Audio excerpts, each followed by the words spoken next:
Hey, Eastern Oregon, welcome to this November 2nd version of AM Live on EOA, your connection to Eastern Oregon, and we are on the EOA network. We're glad you're here with us today. How are you doing, man? Morning. First Friday. First Friday. Busy weekend this weekend. We had a busy week, too. The Trunk Street was on, what was that, Tuesday night?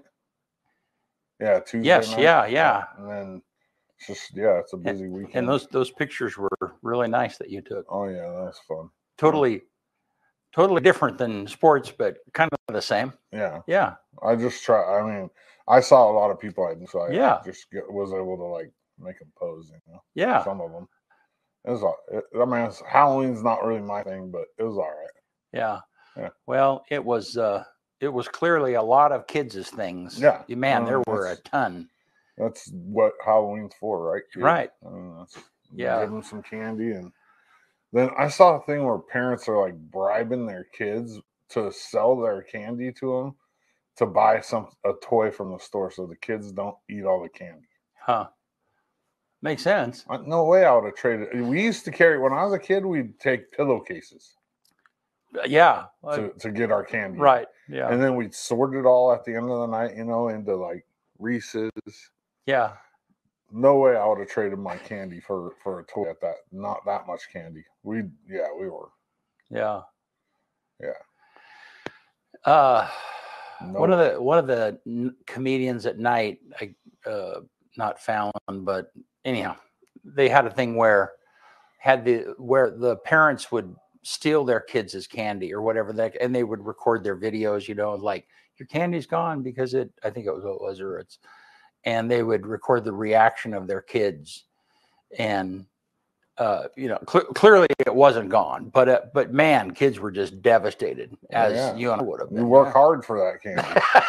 you got to go to a lot of houses to get it. I mean, if you think about it, if you're getting one or two pieces at every house and you have half of a pillowcase full of candy, that's a lot of houses that you got to go to. Yeah. So the downtown trunk or treat is a good deal. They don't have to work. I mean, got to walk the downtown corridor, but that's nothing like the number of houses in a neighborhood you used to have to hit in order. They don't do that as much now, huh? Like going house to house. Well, I think on purpose. I mean, if it's contained downtown, there's a little. I mean, La Grande Main Street. I mean, people have to apply. I mean, it's actually there's a little bit of vetting. So not every person. I mean, the people that are handing out candy are known. They're either downtown businesses or they're businesses that are outside the area, and they bring. That's why it's called trunk or treat. Yeah. So yeah. So I mean, there's a little bit of vetting involved. But part of the fun when I was a kid was going to people's houses and meeting new people. Right. You know what I mean? You get, if it's your first year in the neighborhood, you meet everybody on Halloween. Yeah. In growing up in Wyoming, it always was cold.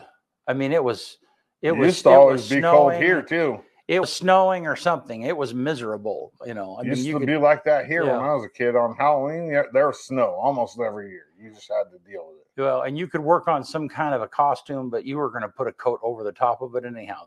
Or just make your costume very bulky. Yeah. Bulky. Yeah. The other thing about Halloween I never did Halloween here as an adult, but I saw the adults engaging in it. Yeah. Was the dads that go with the kids. Uh-huh. The houses that they hit where the dad of the house knows that dad, there was always a beer exchange. You're out there walking here. Here's a brew for you. You know what I mean? Or have one on the porch real quick. Yeah. And that, you can't really do that at a trunk and treat, right? Yeah. Just hand out a beer. When my kids were little, we lived in Seattle, in the University District. I mean, right in the city. And we would have to, there was no event like this. So we would take the kids out to some rich neighborhood, where but still it was because you couldn't do it in the city. I mean, it just didn't make sense, So, Anyway. I got to trick or treat a rich neighborhood one time when I was a kid in San Diego. because my grandparents lived in Rancho Bernardo, which is like a super high-end gated, you know, they have their own homeowners association, a pool. Yeah. And man, that was nice because you always got the best candy, full candy. But how would you trick or treat at a gated house? You know, no gated community. Oh, gated. Okay, got it. Not a house. No, like the community had its own right. security. Yeah, can't you just imagine though some kid pushing a button at a gate like you might get something really cool if you did that. Who knows? Yeah. Might be worth trying. Yeah. Who knows? What do you think the age cutoff for trick or treating should be? I don't know. I mean, for my kids, you know, I mean, once they get into junior high. Yeah, I think mine were done around 13, 12. Yeah. Yeah. But I see kids out there like 16, 17 dressed up trick or treating. Well, and I guess now everybody is dressing up, but you know, the motivation of getting candy, I don't know. It's like middle school, 12, 13. Yeah. I mean, I'm still, that's kind of, when you see a you know, an older teenager. Yeah.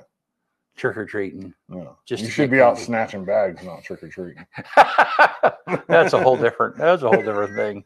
That was popular when I was a kid too. I mean, it happened quite often. Yeah. The big kid, you had to be on the lookout for the older kids on their bikes. And that is just like I have. You worry about the kids that do that later in life. Yeah. Yeah. All right. We're going to do sports. Let's do it.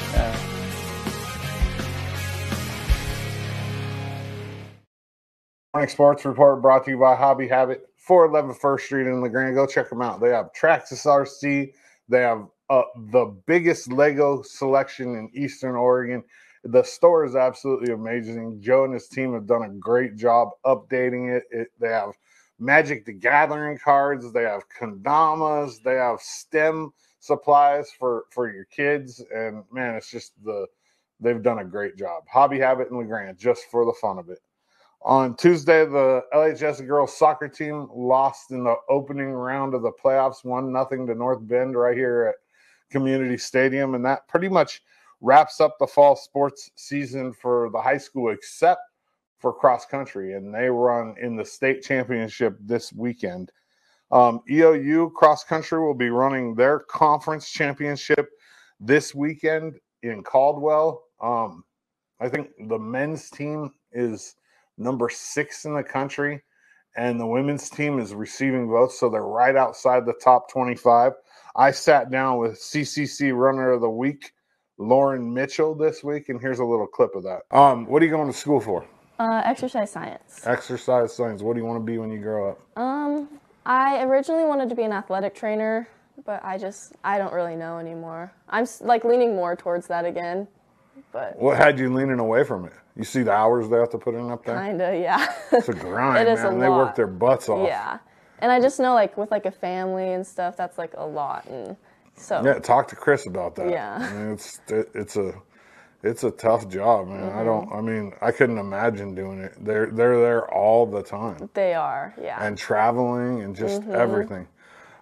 So, for you personally, do you like pineapple on pizza? I'll eat it. No, you wouldn't order it though. You're not going to go in and order a Hawaiian pizza. Probably not. What's your favorite food? Probably like a good beef steak. Yeah. Yeah. That's I mean, easy. that's, yeah. You like lean ones, or do you like ribeye? Like one with nice marbling? I like ribeye. Yeah, me too, by far. Yeah, so those interviews will probably come out Friday, maybe Monday. We'll see. I'm going to sit down with the wrestlers today and do the wrestling preview show. EOU football is at home this weekend on Saturday against SOU for Senior Day. So they're going to celebrate their seniors. That's a 1:00 kickoff at Community Stadium. That should be fun. The EOU football team, their record doesn't necessarily reflect it, but they're good. They've really turned the corner. And the last 2 weeks in a row, they've been within one score of beating 2 top 10 teams. And just that alone signifies that this team has gotten better. They started 0-4, and they've won 2 of 4 since. And both of the games that they lost have been just, close games, that a couple of bounces, and they win that game. So get out there and support them and check it out. EOU men's and women's wrestling are at home this weekend. They wrestle Evergreen, the men at 3:00 on Saturday. The women wrestle Evergreen at 4:00 on Saturday. And then the men turn around and wrestle Corbin at 5 on Saturday. And then on Sunday, both teams host the Mountaineer Open. So a whole weekend of wrestling up at Quinn. Go check it out. I think so. On Saturday, they're wrestling in Quinn. And then on Sunday, they're going to wrestle in the field house, which is kind of cool. We have that extra facility where we can host events, and it's pretty cool. The number 3 EOU volleyball team goes on the road this weekend. They play Walla Walla on Saturday. They play LCSC on Friday. If they win both of these games, they clinch the regular season CCC championship, and they also earn the right to host the CCC tournament, which was huge. Not only just ticket revenue, but also being at home. We have the best student section in volleyball in the whole conference, and it's a huge advantage for the EOU volleyball team to play at home. So, I mean, they shouldn't have any trouble beating LCSC and Walla Walla, both lower level teams in the conference.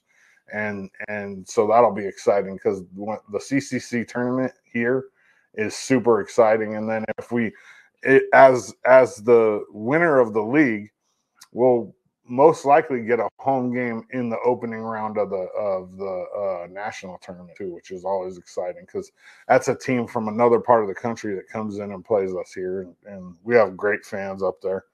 So the Sports Report is brought to you by Hobby Habit here in LeGrand. Go check them out, 411 First Street. Cool. Good stuff, man. It'll be hopefully the weather's nice this Saturday for the game. We're going to find out here in a minute. Yeah. I forgot to get the weather graphic, but I guess we aren't going to find out. Yeah. But let's take a look outside and we got it. You pulling up the weather? I'm just looking to see what the temperature is going to be. It's going to rain on Saturday. It's going to rain on Saturday. It's going to be warm, 53, but it's going to rain. That's good. All righty. 86% humidity and rain. Well, I would have, had I guessed just by looking outside, it'd be like, yeah, this is going to stick around for a bit. Yeah. Not exciting at all. Yeah.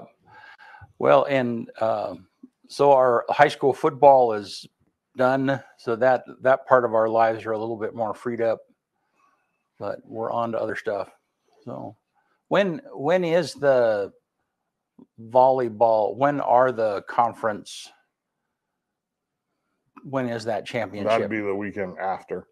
So not this weekend, but the following weekend. Cool. Would start. All right. Okay. Well, glad you're here with us today. We have Matt Keenan from the local ODFW. He's a biologist, and we're going to be talking about game populations and the things that affect that. And it's an opportunity for you. If you have questions, you can submit those in the comments, and we'll filter those and pass those on. Not everything might not be able to be answered, but we'll give it a shot. So glad you're here with us, and we'll be back in just a minute.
All right, we're back. Matt Keenan, glad you're here with us, man. Thank you so much for jumping in. Yeah, my pleasure. Yeah. Happy to be here. Good. Thanks. How you doing today? Great. Yeah. It's a little wet today, but it's rifle elk season just started, so it's a pretty exciting time in the ODFW world, and a lot of hunters out there, so it's a good time. Yeah. So what does a marine biologist do? I mean, let's just start there, I guess. Yeah. And how do you become one? Marine work. So okay, I'm sorry, mostly, not marine. I'm sorry. Okay. Wildlife biologist. Yeah. Sure. So we're responsible for all wildlife species within Union County, or within our district. And my district is mostly Union County. Okay. And so we spend a lot of time monitoring wildlife populations. We're mostly focus our attention on game species. Most of our funding does come from hunters. So we spend a lot of time doing surveys, helicopter surveys or ground surveys, and analyzing the data and making recommendations for tag numbers and hunt structures and that sort of thing. But we also respond to a lot of nuisance and damage calls. There's a lot of wildlife can certainly cause conflict too. And so there's a lot of kind of human dimensions aspects to the job too, where we're assisting, producers, landowners, homeowners, folks that are having issues with wildlife. It's really a diverse job. We don't really know what we're going to be doing for the day often until we get there, and the phone calls start coming in, and it's a lot of kind of responding to whatever's happening.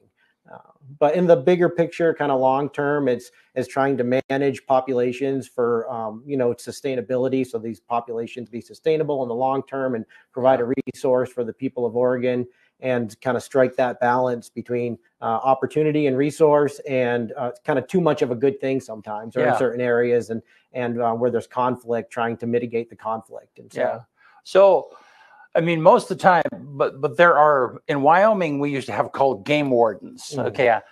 But is that and most of the time that's what hunters interact with. They're checking their tags and stuff. But that's not you. That's not your department. How, right? I mean, just help me understand. Sure. Okay.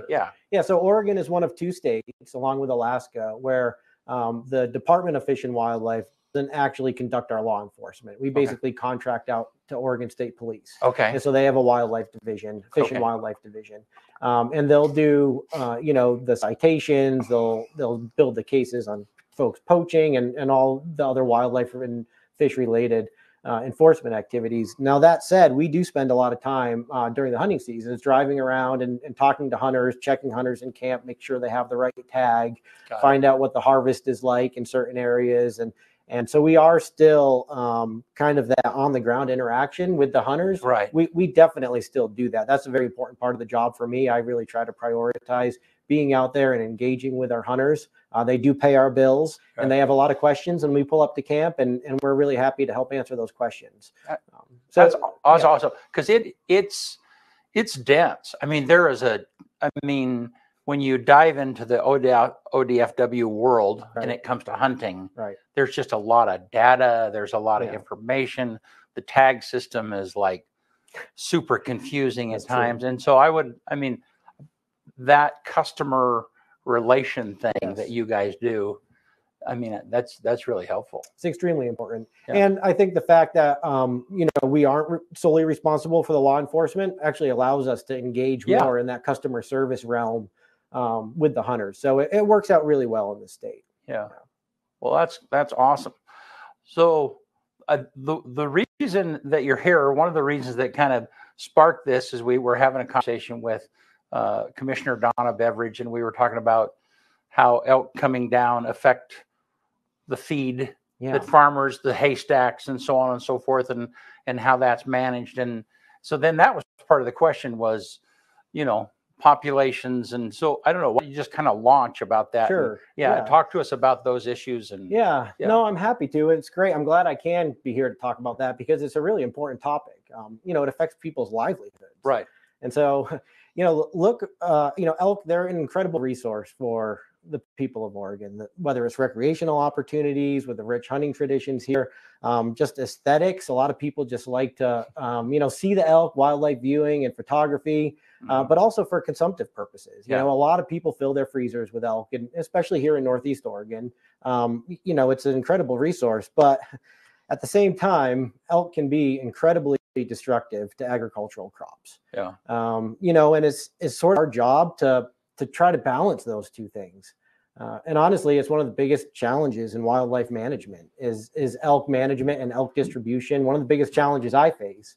But I certainly embrace the challenge. I'm here to talk about it. And if there's any listeners or viewers out there that have other ideas at the end of this show about things that we could do differently, other tools we can use to help reduce conflict, call our office and talk to me. I'm like more than happy to entertain any other ideas, because honestly, I wish we could do more to help landowners with conflict. We do have a lot of tools, and we can get into those today, but we're always looking for new ideas, because I know it can really impact producers' bottom line, the damage that elk can cause.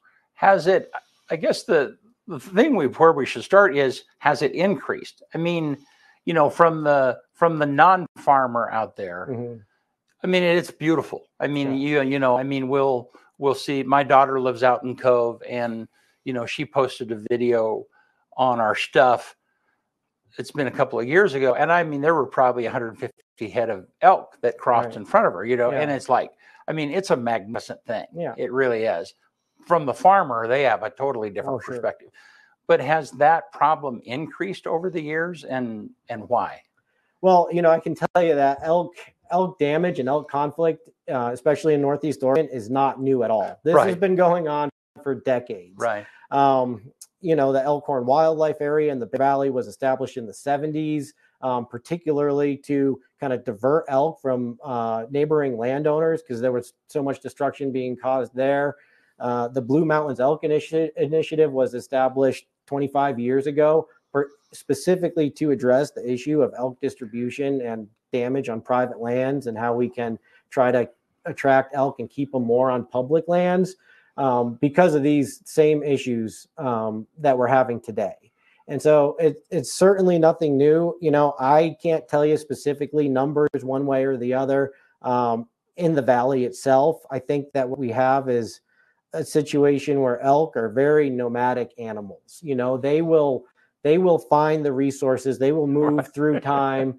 And so certain parts of the valley right now, the Grand Ronde Valley, probably are seeing more elk these years in years past. And there's other parts of the valley that are probably seeing fewer elk than they were in years past. So it probably depends, on who you ask, as to whether they're seeing more elk or experiencing, more conflict with elk than they have in years past. But this is kind of the crux of elk management for decades, including here in the Grand Ronde Valley. So it's not new. Yeah. So what are some of the factors that push them down into the valley? I mean, they're like everything. They're going to go the least path of resistance. Yeah. They're going to go where the food is the easiest to get. But but they don't like to be out in the open either. I mean, especially during hunting season, they seem to know the calendar really well. Yeah. Well, they do. And so elk will always move from higher elevation areas, the mountain areas, down to the valleys in wintertime at some point, pretty much every winter, unless it's super mild. But for the most part, it's a seasonal migration that occurs throughout the West. And so that'll happen depending on the year.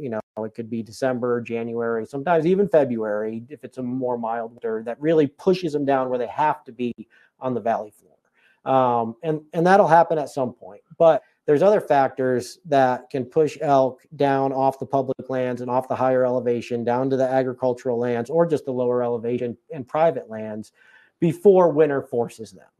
And those are kind of the opportunities that we look at to head that off a little bit and hold them up a little longer. It's in everybody's best interest to keep the elk up on the public lands for as long as possible into the season, until winter pushes them down. And so, we're really fortunate here where we've got the Starkey Experimental Forest right in our backyard, world-class experimental station where they've been looking at these very questions, for a few decades. It's a partnership between ODFW and the Forest Service, really producing some top-notch research. And, one of the biggest things that they found from early on, still true today, is that elk are extremely sensitive to motor vehicle use. It's not just motor vehicle use. A lot of the newer research is looking even at hiking and horseback riding and just hunters on the landscape. Everybody, all those pressures on public land can affect elk. But motorized use is by far the most important influence. And so what we've seen is with the advent of ATVs, we really saw increased motor vehicle use starting then on the National Forest. And so at that point, that's about the time that the Blue Mountains Elk Initiative really got going, and the Dry Beaver Lad Canyon Travel Management Area got established in Starkey. And the whole purpose was to kind of limit the amount of motor vehicle use on the National Forest to certain designated roads, and at the same time improve the forage quality on the National Forest. And that's an example where that really did help. And so that kind of models, we're applying that through other areas too. And one of the biggest components of that is like you said, elk are going to seek the best forage, right? And so we want to try to make sure that there's really high quality forage on the National Forests. And land use practices have changed quite a bit over time. And so there's been a reduction in timber harvest. And that really, the timber harvest, that disturbance creates a lot of that early seral stage habitat that provides prime forage for elk and deer. And so drill into that for just a minute. So since we're not doing as much harvesting, right, then there's not as much undergrowth. Is that kind of that's what? Right. Yeah. That's if you open up the tree canopy, then light can get through, and it can kind of allow the grasses and the forbs and the shrubs to grow. And when you don't harvest the timber, that canopy closes up. Got it. And so there's a lot less light reaching the floor. Okay. But also 120 years or so of fire suppression has kind of had the same effect, where fire can have the same effect sort of as timber harvest. Right. In that it can open up the canopy and it can nourish the soils and it can, inspire better growth. And so, we're really working with the Forest Service and other, our federal partners and, private landowners as well to really try to improve forage quality up off the valley. Through timber harvest, through prescribed burns, and very importantly, through managing motor vehicle use so that elk feel secure enough to stay up on the forest. Okay. And so that's one of the issues that we see is that the kind of the influx of public use up on the public lands can push the elk down before winter would have done that naturally. Okay. And certainly during hunting season, there's going to be a lot of ATV use. There's more motor vehicle use in some of those areas. Yeah. So, okay. So what else? What else? I mean, a severe winter, an early winter snow will push them down earlier, I would imagine. Yeah, for sure. Yep. If you have an early winter, again, you have to have pretty deep snow to push elk down and, off their summer range. If that's going to be the factor that pushes them, it's got to be pretty deep. But if we do get a real, heavy snow and in November, even, it could start getting them to move down. Okay. For sure. But it's, really and it's not just in Starkey, it's research throughout the West has shown that these, human disturbance and human impacts are one of the biggest things that kind of motivate elk to move down. It's funny. A lot of the research shows that the habitat quality up on, say, National Forest, higher elevation areas, if it has an open enough canopy to allow the grasses and forbs to grow and all that, is actually better for elk than the agricultural lands in the valley. So they would be better served at staying up at higher elevation. Right. But the problem often is that they just don't feel secure enough to do so. Well, so and they move down. And I follow that conversation during the non-winter times. I mean, sure. The elk are just like, I mean, if you want to get out into the middle of nowhere, whatever it might be, and you want some private time, or you're looking for a camp or whatever it might be, and you can hear other hunters or you can hear cars driving by. Right. I mean, you're just using the same senses that the elk is. Yeah. Let's go away from that. Let's move away from that. Yeah. So, but I'm not connecting the motor vehicle use, which happens all the time or is increased during. I'm not connecting that to them actually coming down during the winter. I mean, right, sure, and that is, the winter effect is going to be there no matter what. Okay. At some point, they're going to get pushed down. Right, got it. But now another thing that we're seing is just, obviously these irrigated pivots in these fields can be quite an attraction for elk, and and especially, more research out of Starkey, actually brand new research has shown that the growing season for the plants that deer and elk eat has been shortened by about 30 days total throughout the year over the past 25 years. Okay. Because of all these years, we've had consecutive years of drought. I mean, a lot of people have noticed it's hotter and drier. Right. And what that's done is it's shrunk that growing season.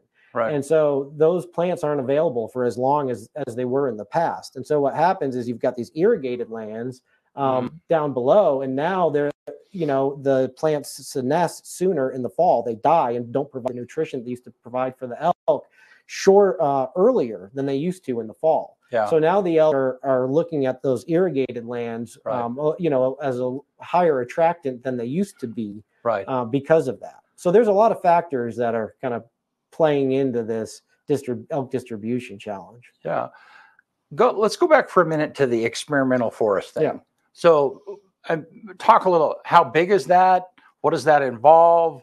How does that work? What makes an experimental forest? Sure. Yeah. And I don't want to speak too much out of turn. I don't work directly with it, but it's several thousand acres, I don't know, 30 or 40, somewhere in that ballpark. There's different pastures. And so I'm not sure what the total is, but they'll give you some frame of reference for the size. Yeah. And it's basically a fenced in area, a high fence that doesn't. You said 30 or 40,000. Yes. So, okay. Approximately. Yeah. Again, don't quote me. I don't. No. I mean, it's a big area. Yeah. I mean, so 30 or 40,000 acres, though. Is that what you said?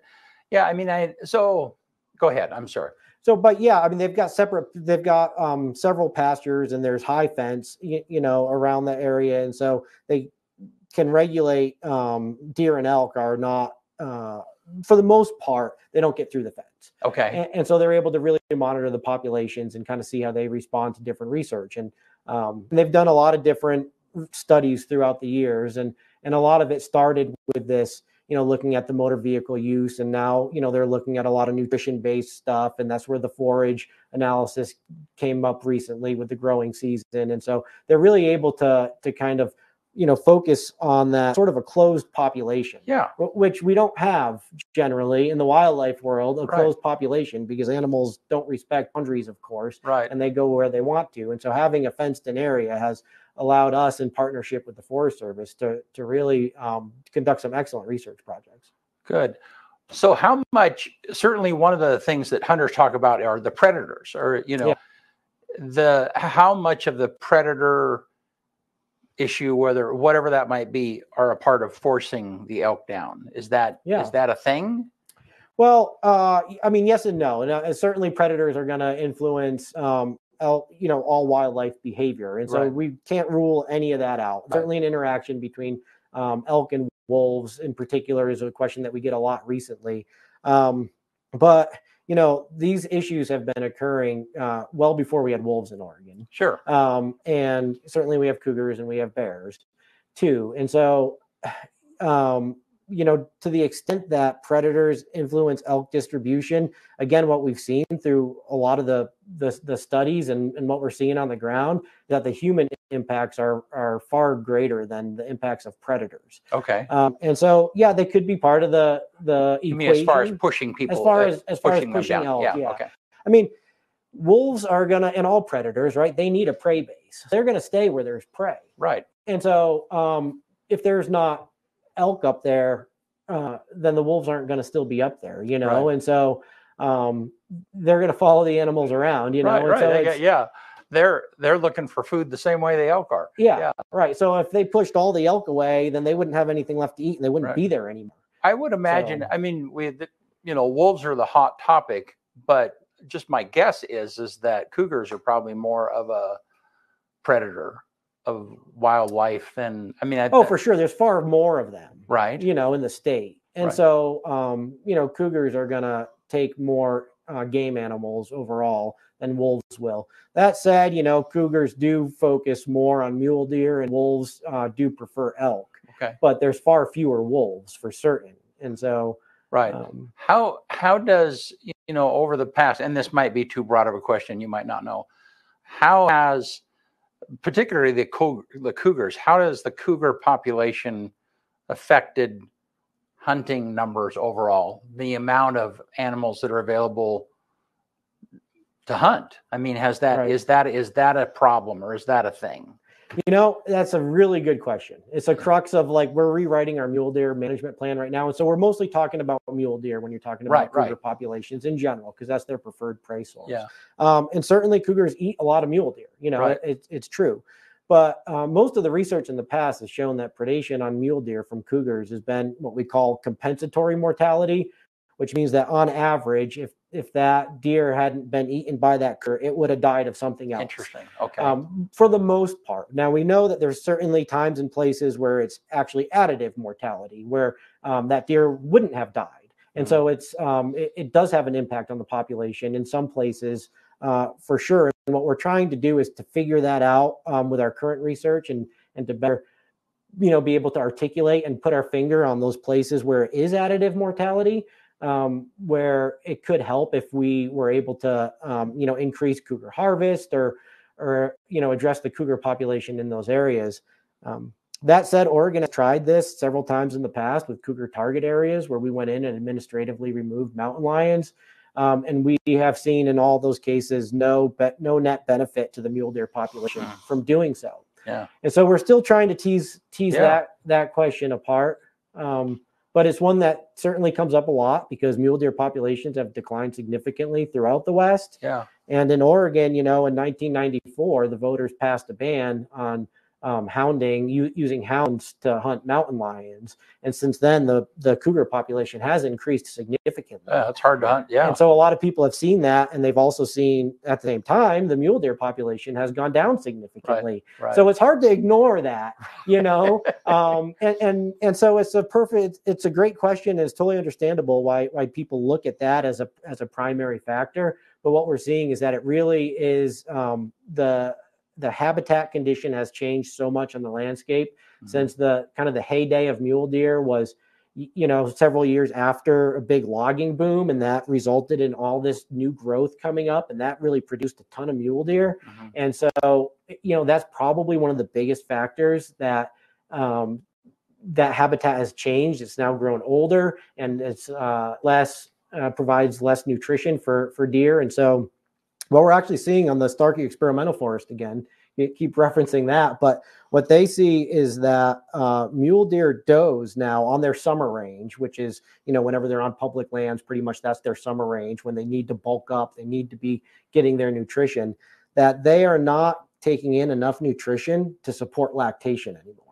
So if you can't support lactation, you're going to have a hard time maintaining a population, regardless of what the predators are doing. Interesting. And so that's a really important time for them to build up their fat reserves, because mostly they're living off those fat reserves in the winter. In the winter, they're just trying to get out of the snow and stay low key and don't move much and just live off their fat reserves for the most part. So if they can't get what they need on their summer range, they're going to be in big trouble. So let me break that down. So then if they don't have enough to eat during the summer, the mothers don't have enough to create milk for the babies. That's right. Okay. Not an adequate quantity to raise that young to be part of the population. Right. Okay. So then the population that we do have is struggling to be healthy. That's right. Because of that. That's right. Yeah. And so, there are certainly times when predation could compound that, and so I'm not trying to ignore the predator question. No. But the foundation here is much deeper and broader. Right. Yeah. Well, cool. That's all really fresh, helpful information. Let's go back for a minute or just continue the conversation of the elk coming down. For those people that are not farmers and don't know, how does a farmer, how does that affect, what happens to them? I mean, you have this bunch of elk, they eat their haystacks. I know, give us a synopsis of the life of a farmer who's dealing with this. Yeah. And so certainly, it depends, and there's a lot of ways they can be impacted. You mentioned haystacks. That's certainly one where, elk will target haystacks. And so there can be a significant financial loss if they destroy a bunch of, hay. They've gone through all the effort of growing and cutting and stacking this hay. That is one area where we can actually really help and work with the producers to protect those haystacks. In the past, we've provided materials for farmers to actually fence off their haystacks with high fence to keep elk from getting in. And so that's a place where exclusion really is the best tool, and it can work. And so that is something that can be protected from elk. The bigger fields and the pivots are much harder to protect. And actually grazing by elk often is not a significant source of damage for landowners. I mean, it could be, but for the most part, the grazing on established fields is not the biggest concern that producers have, at least in this valley. It's often the trampling in the spring when it thaws out and the elk are coming through and they really tear up the fields. Whatever crop has been whatever's planted in there. That's right. Yeah. It's significant damage. And also newly planted fields, they can actually pull up by the roots and they can cause significant damage that way too. Wow. So, with those challenges, again, you can't really exclude elk from situations. So for some of, on the valley floor here, where, really we're focused on the biggest damage issue is on irrigated croplands. And so we've recently put in place this general season elk damage hunt that basically encompasses the whole valley floor here in Grand Ronde and Baker Valleys and several other places throughout Oregon, actually, where it's a long season, August through November, where anybody can just go buy a tag over the counter at Bi-Mart or on your phone or wherever, and it's valid within that boundary for a cow elk.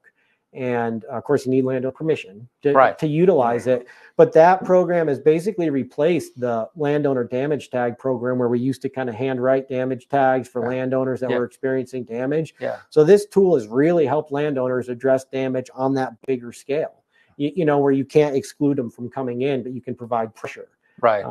And that's what the hunters do. And that's, even without hunters, hazing pressure is probably the most important tool that we have for landowners. We can issue them hazing permits so they can go out and they can haze the elk off their fields and shoot shotgun shells at them. And we can help provide some of the supplies for that and just scare them off the property and keep the pressure on them. Yeah.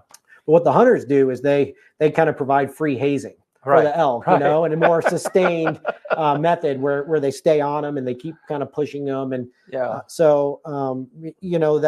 it's really kind of a carrot and a stick approach to this elk distribution, with the carrot being we really want to improve the habitat condition and the security on the public lands and the higher elevation, but we also want to keep the pressure on them down in the valley. And we do that with hazing, and it's not just the hazing permits. We can also provide propane cannons and, motion censored alarms that go off when the elk walk by to help the landowners scare them off their property. Yeah. The hazing and the hunting pressure down in the valley is sort of the stick to encourage the elk to stay away from here. Right. And then again, the carrot is the bigger picture that we're trying to work on the surrounding public and private lands. So what can elk eat during the winter that they should eat? I mean, what is available to them? I mean, it's the only... Yeah, there's lower elevation rangelands that still provide some, grasses but there's just, there's not a lot of nutrition in them. It's sort of like I was saying with mule deer, bulk up in the summer to essentially live off their fat reserves through the winter. So they're going to eat what they can because of course they want to eat. And so, but oftentimes, honestly, they're built to not require as much in the winter. They're built to be able to just stay largely immobile, to move very little during the winter and not exhaust much of their resources and live mostly off their fat reserves, which is why disturbance on winter range is a major problem in a lot of places, because that throughout the winter, their fat reserves are decreasing. And come March, April is when they're actually most vulnerable because they've used up most of their fat reserves now. And that's when you've got people that are out, potentially out recreating or shed antler hunting or whatever they're doing that could cause disturbance on that winter range. And that's when the deer and elk really do not need to be bothered. They need to be able to just stay low key, not move much, and get through that critical time period until the spring green up comes and they have more forage available. Okay. And so that's sort of how they're built, is to survive a lot of the winters, but they will pick at decadent grass, old grass that's basically dried out. They'll still get that at lower elevations, right? Which is why they come down off the mountain so they can still reach some of that, and so they're not buried in feet of snow. I have a question coming in. It's not really a question about the elk coming down into the valley, but I mean we can address it. Why doesn't someone recommend putting in animal fences to slow down traffic? Because of animals getting ran over on I-84. Oh, people are definitely looking at that. Yeah, that's a really good question. It's really important. That's one of the, we started talking about mule deer declines, and I could rattle off 12 different things that we know are impacting populations. But certainly there's something like 6,000 deer that we know of that get killed on highways every year. And that's just the ones that ODOT can identify, plus however many limp off into the woods. Right. And so it's a major issue. And it impacts elk as well. It's not just deer, but I think deer are more impacted by it. And we're absolutely looking at crossings throughout the state and identifying priority areas to establish these crossings. A lot of other states have them, and they do include a large area of fencing, as the viewer described. But what those fences will lead to is they'll funnel into usually either an overcrossing or an undercrossing that allows wildlife to cross the highways. And we're absolutely looking at places to do that. So, random question. Why do all the bulls hang out together and all the cows? I mean, what's the deal? I mean, the bulls having beers? I mean, they're not, but I mean, maybe talk about that. I don't know. Yeah. So, that's just sort of the structure of elk and deer and a lot of animals right. Is that they'll come together. Certainly, of course, during the breeding season. So, come late August or September, you start seeing the bulls really hanging around the cows a lot more, and they'll go in and they'll breed, up to 10 different cows or more.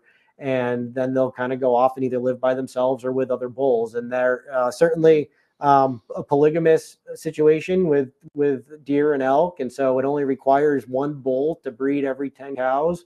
So we manage for about 10 bulls per 100 cows. It actually requires fewer than that, but it gives us a little bit of buffer. Right. And with bucks, it's the same thing. We manage to have 15 bucks for every 100 does, because that's all that we need to make sure that every doe gets bred, or to make sure that every cow gets bred. Because that's kind of the life history characteristic of these animals is that they'll go off and they'll kind of do their own thing most of the year, and they don't stick around. The kind of the family group in the herd is usually the doe with the offspring.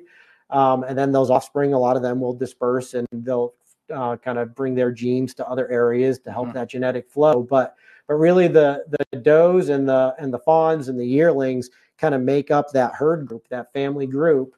And the bucks just come in, or in the case of elk, the bulls just kind of come in when they need to get the breeding accomplished. Interesting. And then also, I grew up in Wyoming, which I mentioned before, and we have antelope everywhere.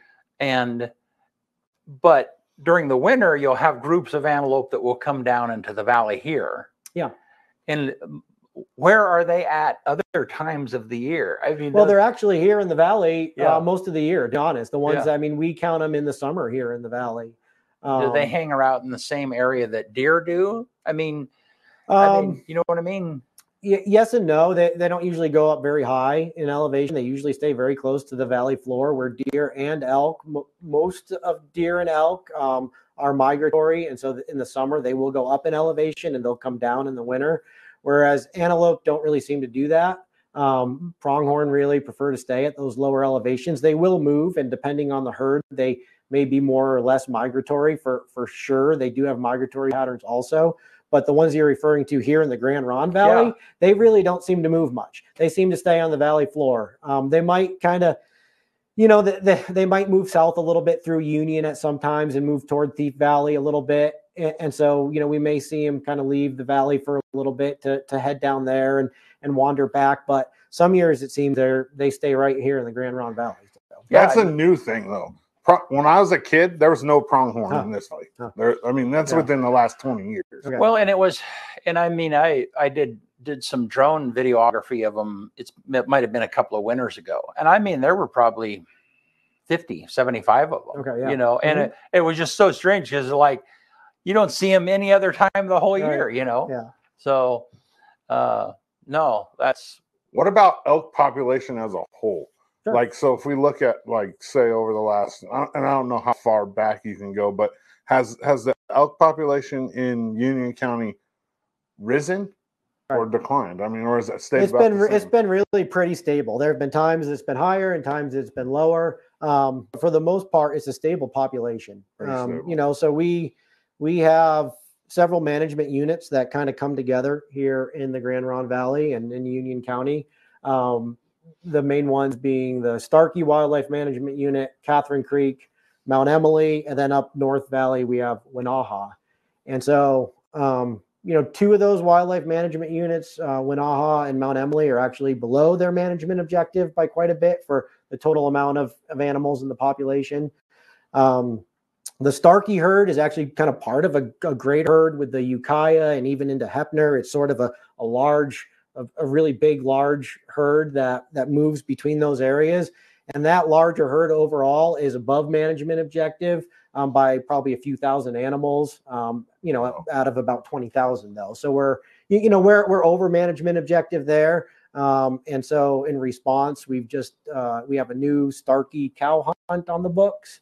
And so we have I think it's 275 cow tags new for the Starkey Wildlife Management Area. And that's how we address elk populations, is through the issuing of cow tags. So we can impact, you know, we can reduce an elk herd by issuing cow tags, and we can try to let it grow again by reducing those cow tags. And so we are a little bit over in Starkey. And so we have issued some new cow tags there for that hunt.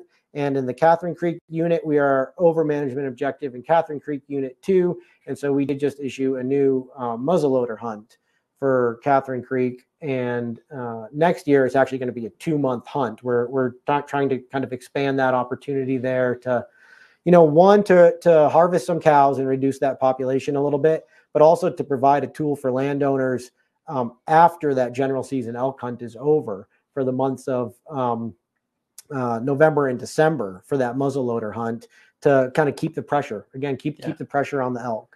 And so, you know, we're a mixed bag here. We're currently in Union County. We've got 2 management units that are above and 2 management units that are below. And we are addressing the units that are above by issuing more tags. And so, you know, a lot of people, they look at the elk damage situation and to them, and understandably so, the problem is too many elk, you know, but it's usually not an issue of too many elk. It's an issue of elk distribution. The elk are not where we want them to be. Where they're at. Now, sometimes there are too many elk, and we're addressing those situations with tags, and we can and we do, and we've been successful in doing that over time, which is why overall our population has been stable around here.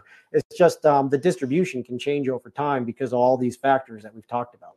Have you guys looked at changing the seasons, shifting? I mean, certainly my experience as a hunter is that, you know, to have a successful hunt, you love to have a little bit of snow, so at least you can see tracks, you can see where that is. But climate change, regardless of how you feel, the climate has changed in some manner, and everything is winter is about 2 weeks later, maybe 3 weeks later, but the hunting seasons have been kind of the same for all of those years. Is there any conversation about that? Is the winter, and maybe this is the winter season shorter, or has it shifted? Yeah, I think that's, you know, hard to say specifically. And I'm not, you know, a climate expert, I guess. It'd be tough for me to kind of articulate that. I can tell you, as far as the hunting seasons go, you know, we really haven't changed. We changed a little bit our structure of how we determine opening day. So some people notice that, you know, it's really late season this year is what we had, but it wasn't necessarily in response to what you're talking about. It's just in the way that we structure our opening day of deer rifle season. Everything, all the other hunting seasons are based around that. Sure. And so it's like the beginning day of school. Right. Everything else is, And so, you know, if we push deer rifle season back too much more, we'll be into the rut. And then, you know, that would affect our success rates and the amount of tags that we could issue. Basically, if hunters are so successful that they harvest too many bucks, right, then we need to reduce tags next year. Right. And that provides less opportunity for folks. Right. And so in eastern states where they have way too many whitetail, they structure their hunting seasons around the rut. to be during the rut so that people can harvest more animals intentionally. But here we sort of have the opposite problem. We have more hunters than we have resource available. Yeah. And so, it would probably be detrimental to the hunting opportunity overall if we were to push our season back any further. Yeah. Well, I mean, I'm talking about pushing it forward. Oh, earlier in the year? No. I mean, when he said back, that's what he meant. Into November. Yeah, if you get into November hunting deer, then you're going to be pushing into the rut. So, okay. I think our structure is going to stay pretty similar through time. It seems to work. It doesn't seem like we've had any real because right now you have deer season, and then the elk season starts after that. Is that correct? Yeah, we have archery before deer rifle. Okay. For deer and elk, archery season comes first, and that's the other thing is the archery season for elk has always included the elk rut because bows are much less effective tools, and sort of to compensate for that and make it a reasonable opportunity for folks to harvest an animal. Most archery elk seasons throughout the West or throughout the country where we have elk are structured around the rut so that hunters can hunt during the rut. Okay. So for all those reasons, the structure's fixed pretty well where it is. Yeah. All right. Well, fascinating. What can the like people that are watching or people that are interested? What can the general public do to help with the elk coming down into the valley? Like outside of obviously getting damage control tags and harvesting the cow. What else? Is there anything else people can do? That's a really good question. I think people can pay attention to our travel management rules and really kind of be mindful of the pressure that they cause on the public lands that does affect elk distribution, because a lot of that does directly impact the landowners that are suffering because of it. So I think that's one thing that they can do. Be mindful of the damage that landowners do experience, and just kind of sympathetic with it as issues come up in town or decisions get made. That is an important thing that really affects their livelihood. And so I think just kind of recognizing that they're beautiful to see, but they also are incredibly destructive, and landowners need to be able to address the problem. And so we've had issues where landowners are trying to haze elk off their property, but residents and wildlife enthusiasts are complaining. Well, yeah, they're feeding for one. Yeah, that's the thing people can do is not feed wildlife, right? For sure. But also, they'll be complaining and they'll get upset with the landowners for harassing wildlife when they need to protect their investment. And absolutely. So I think people need to just be sympathetic to that. But yeah, feeding is a whole other ball of wax, and that's something that people love to see them, but it's important to recognize that you are potentially causing a problem for other folks. And it's not just feeding it, but similarly, with elk, the elk question is that one thing that has changed in a lot of places is land ownership changes over time, is that there's now more landowners that have bought land for elk to hunt or to keep elk there, as opposed to necessarily timber harvest or whatever that land used to be used for. There's landowners that are a lot more tolerant of elk, which can work great if your neighbors are all on board with that and everybody likes the elk and you all want to be tolerant, then that's wonderful. But also that can affect neighboring landowners that are trying to grow agricultural crops next door. And so I think, just for everybody to be mindful of how their interaction with wildlife could impact their neighbor. Yeah, absolutely. We were talking about trick or treat earlier, and as a kid, you'd be like, yeah, I want to go back to that house because they always had the best candy. Right. Is there some of that with elk? Do they have memories like that? Sure. Like that, that hunters, do they literally go back to the same feeding area in the valley they were before? So they can. It's funny though, because that's actually a pretty significant difference between deer and elk, where deer have super high fidelity to their summer range and their winter range. They'll have kind of a small area that they use in the summer up on the national forest or public land or industrial timber, fairly small home range.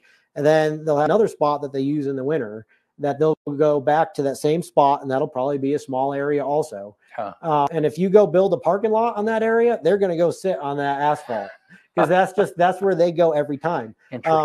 they're pretty hardwired to do that. Yeah. Where elk are much more kind of nomadic. You know, they do remember very well spots where they had got reward. And so, yes, they'll go back and check out a lot of the same places that they were in previous years. But they're also much more likely to move through the landscape based on any number of variables, both forage quality and quantity, disturbance, whatever it is. They're a lot more likely to bounce around and find the sweet spot where they're comfortable and where they have the nutrition they need. Interesting. All right. Well, Matt, thanks so much for being here. No problem. Yeah, super interesting conversation. And yeah. All right. You want to get us out of here, man? Yeah, let's do it.